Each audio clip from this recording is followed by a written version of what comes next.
keluarga Gaza dengan sedemikian mereka membantu anak-anak wanita, membantu rumah sakit.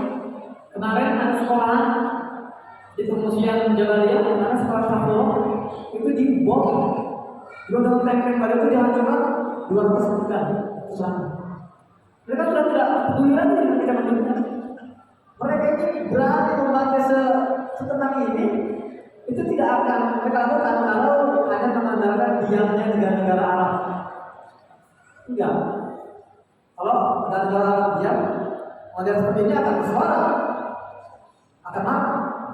Tapi mereka Zionis ini berani dengan rileks membantai ini karena memang negara-negara dunia, termasuk negara Arab ini mendukung berarti. Itu jawabannya. Saya bilang kasih membawa cara ini. Dunia hari ini, pemerintahan hari ini mau didesain untuk melanggengkan penjajahan di Palestina. Kenapa PBB nggak bisa berbuat apa? PBB itu didirikan untuk mensupport gerakan Israel menjajah Palestina. Jadi ini sudah bukan langsung lagi. Kalau mereka yang punya kedaulatan, kalau negara ini mereka punya ya kebebasan berpendapat, sudah roket dari berbagai negara tidak diterapkan, tidak ada. Hanya dilakukan oleh ormas-ormas dari Lebanon, ormas Hizbullah yang kena, dari Yaman, ormas Houthi yang kena. Nah, nanti juga saya sekalian menjelaskan. Banyak yang berspekulasi terlalu jauh. Ini itu perang proksi antara Rusia, Cina, melawan Amerika. Tahu. Jadi keputusan serangan 7 Oktober itu adalah komando dari Rusia. Baca di mana? Beliau sendiri. Nah, kalau nggak tahu, nggak tahu. Mereka bilang sendirian. Terserah. Entah itu selalu berkata. Ya, tidak usah kalau urusan. Kalian punya Allah. Maka kita selalu mengatakan hasbunallah. Itu Allah menunjukkan. Jadi serangan 7 Oktober itu keputusan personal para pejuang dan eksekusinya itu eksekusi personal para pejuang. Kan ada senjata-senjata yang dipasok itu kapan? Senjata yang digunakan oleh para pejuang hari itu ada senjata buatan lokal. Jangan kita merendahkan IQ para pejuang biasa. Mereka orang cerdas, superior, otak mereka itu cerdas luar biasa.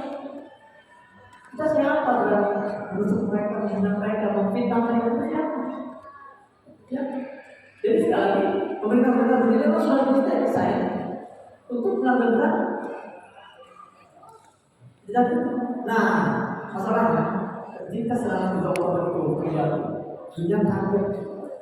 Jadi yang kaget bukan hanya saya, bukan hanya Netanyahu, tapi dunia kaget.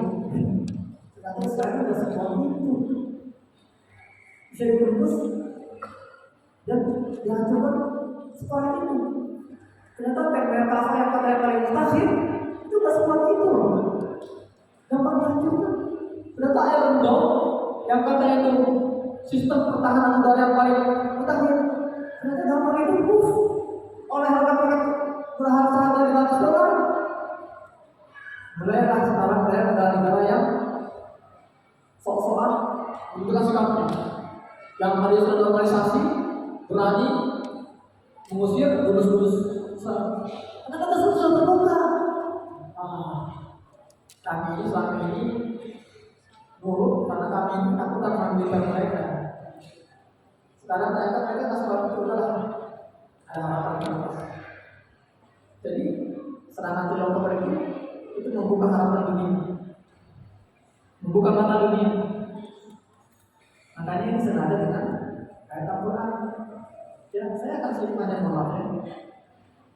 Ini saya sudah sering sampaikan di beberapa forum, cuma tidak pernah di masjid. Bapak ini sampaikan di masjid. Karena memang ini adalah roadshow pertama saya di masjid. Ya. Nah, ketika para pejuang ini melakukan aksinya, itu mereka selalu mengukur dari kacamata Al-Quran. Kehadiran Bani Israel Yahudi itu sudah disebutkan dalam Al-Quran secara detail. Ada 3 angka. coba tadabburi surat Al-Isra 7. Dalam ayat sebelumnya Allah berfirman, "A'udzu billahi minasyaitonir rajim. Wa qadayna ila bani Israila fil kitabi la tufsiduna fil ardi marratayn wa la ta'lunna 'uluwan kabira." Tadi sudah dibahas apa ya? Poin kita ya. Sekarang saya akan bantu tadabbur. Allah sudah tetapkan dalam kitab Allah bahwa Bani Israil ini akan melakukan kehancuran level dunia skala internasional 2 kali. Yang pertama sudah terjadi. Ada beberapa teori, ada yang mengatakan kehancuran pertama masa yang dibuat Gaza. Ada yang mengatakan kehancuran pertama itu masa ketika Allah Khattab menyebabkan Baitul Maqdis. Saya memilih yang kedua ini. Yang ini adalah kehancuran pertama. Nah, kemudian Allah mengatakan summa radadna lakum alaihim ma'adadnakum bi amwalin wa banin wa ja'alnakum khalifah.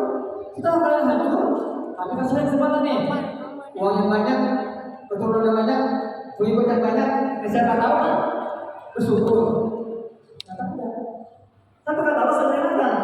Fa idza jaa wa'dul akhirati. Allah sudah katakan janji yang terakhir, kehancuran yang terakhir. Allah sebutin step-stepnya di sini. Akan menunjukkan orang-orang kuat kami untuk melakukan 3 hal. Pertama apa? Dia suruh wujuhakum. Dia suruh. Kedua, waliyadkhulul masjid kama dakhalu awwal marrah. Ketiga, waliyutabbiru ma 'alau takfira. Step pertama apa kata Allah? Dia suruh wujuhakum. Mereka akan datang untuk membongkar kedudukan wajah-wajah kalian. Dia suruh wujuhakum. Saya suruh artinya jelek. Wujuh itu artinya muka.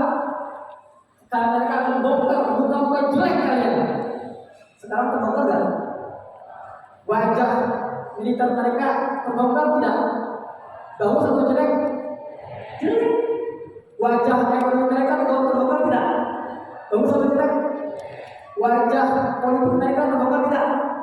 Bagus atau jelek? Wajah kemanusiaan mereka, nurani mereka terbongkar tidak? Bagus atau jelek? Dia suruh Tuhan. Jadi pengorbanan tadi itu para pejuang itu tidak sekedar memaukan kita. Ada banyak hikmah di dalamnya. Dibongkar semua keburukan Zionis, semua mata terbuka. Ternyata Amerika begitu dibohongi oleh propaganda film Hollywood. Amerika yang katanya kuat punya tentara paling jago, namanya Navy SEAL. Ini apa namanya? Marine itu dikirim ke Gaza untuk bantu serangan darat. Hari pertama komandannya luka parah, ditarik ke Israel. Nggak sanggup lemah melawan pertempuran Gaza. Jadi selalu dibongkar hari ini. Inilah tahap pertama dia suruh wujuhakum. Dan kita jangan sampai melewatkan momen ini. Hanya jadi membaca dia suruh wujuhakum, hanya jadi penonton peperangan ini. Kita jadikan diri kita dan kita bagian dari operasi dia suruh wujuhakum. Yang punya media sosial, bantu bongkar wujuhan mereka. Yang punya dana, bantu buatkan para pejuang di sana.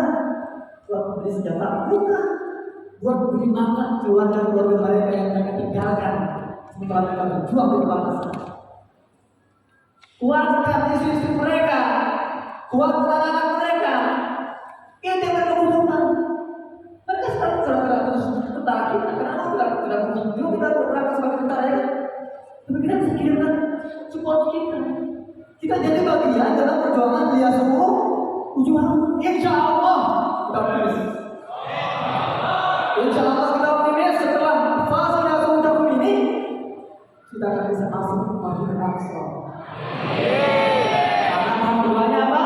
Waliyadkhulul masjid kama dakhaluhu awwal marrah. Setelah itu mereka umat Israel ini akan masuk ke Masjidil Aqsa sebagaimana mereka telah masuk sebelumnya. Setelah itu baru yang ketiga, waliyutabbiru ma 'alau takfira. Setelah itu kalian akan binasakan mereka ini yang begitu sehancur-hancurnya, sebinasa-binasanya, sehabis-habisnya takdir.